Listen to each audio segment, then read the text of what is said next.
Indonesia, 1883. Krakatau explodes in a series of huge explosions.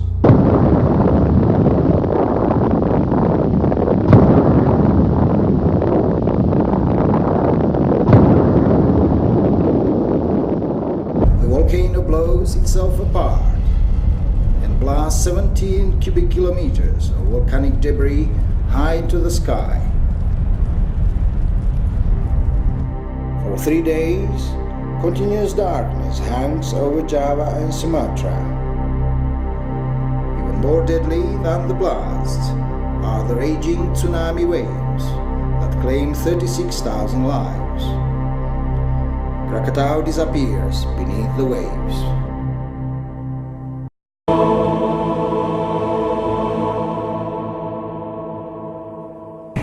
A new series of eruptions began on Krakatau in 2007.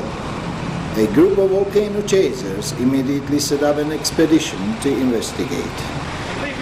In the city of Jakarta, preparation for the long journey are underway. Ahead lies the overland journey to Charita, and then a boat ride over the Sunda Strait to Krakatau volcano. The sudden trip left little time for planning.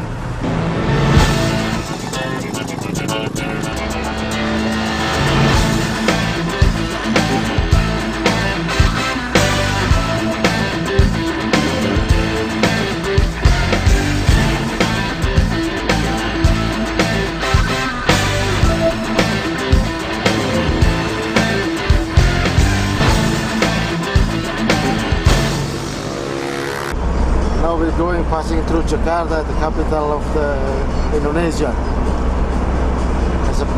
This is one of the most dense population in the world. Yes? Like 16 million people on the daytime and 10 million people on the evening. We're gonna driving to the west coast. It's gonna take 4 hours. We stay for overnight there. To see the Krakatau observatory first, and then for the next day we're going further to the Krakatau and explore the island of Krakatau.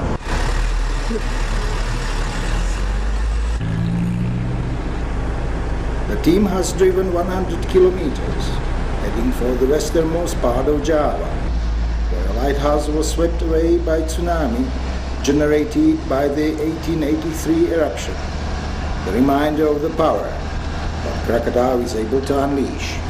In 1806, when they built the old lighthouse, they also built a road to Jakarta, Batavia, and then it was the 0 point here. The tsunami in 1803 swept away the lighthouse. What we see is the basement, which is left. We understand that.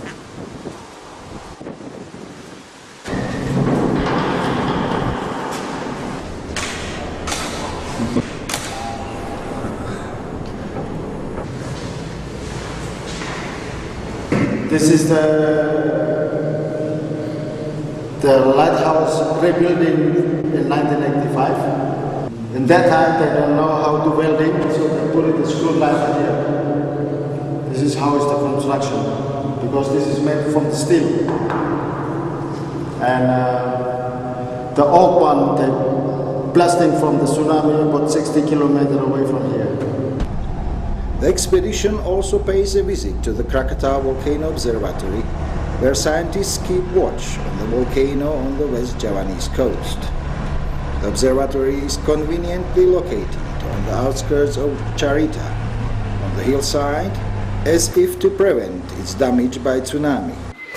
Now we are at the Krakatau Volcanology Observatory. This is actually on Charita, near from Charita. Mr. Anton, they're doing the calculated the measure of the seismology, and then our friend is going measure of the earthquake and the eruption. Mr. Zikin is working for the field of the Krakatau, and he is the responsible of the monitoring post in Krakatau.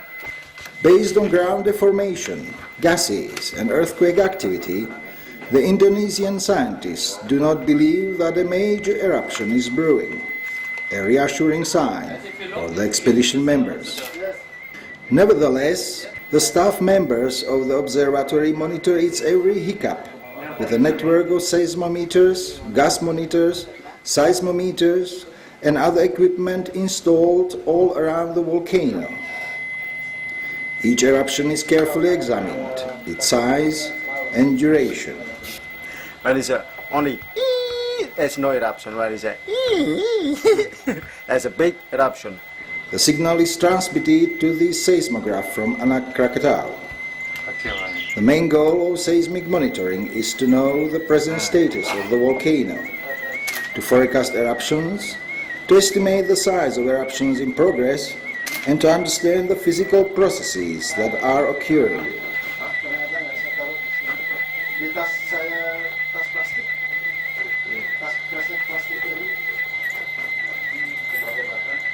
Explosion earthquakes accompany explosive eruptions, and many are characterized by the presence of air shock phase on the seismographs.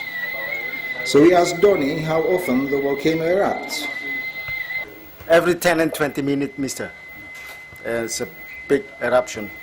Sometimes small, sometimes big. And the best one is early in the morning to see the strombolian eruption.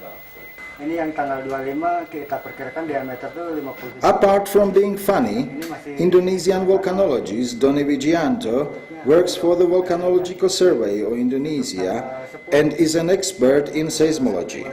He is passionate about Javanese volcanoes. He calls them the homeland of volcanoes. Doni is also internationally known as correspondent for news organizations such as BBC, CNN, and Reuters.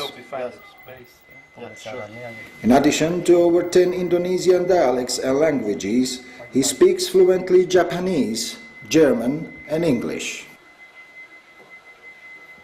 The team briefly pops in to watch eruptions of the previous day, captured by the observatory staff on video.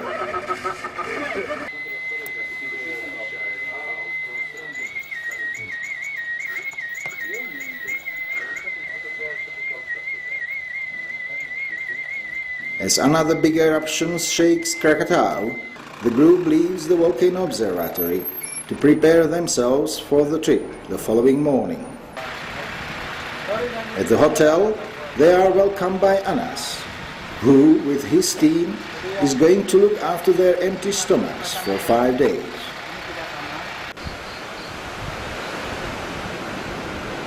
This Charita hotel is the last night they will spend in luxury. Doni, as usual, maintains his unique sense of humor. This is a tiger who's smashing by the jeep. So there's a tiger pancake. Charita beaches may look peaceful, but in 1883 this was the coast where tsunamis raged at their highest. It is monsoon season in Indonesia, so we expect heavy rains. But the day is mostly sunny, with a few small clouds scattered in the sky. The team has to wait until tomorrow to stage the boat and ride to Krakatau.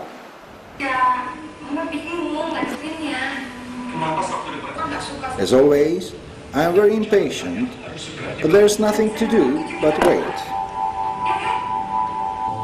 Falling asleep, I dream of eruptions and tsunamis.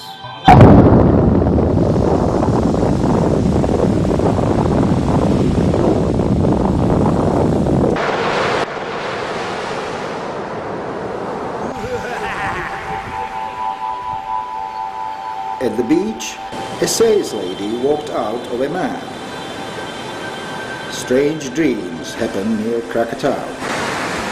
But the children on Charita Beach were real, oblivious to the dangers I was dreaming about.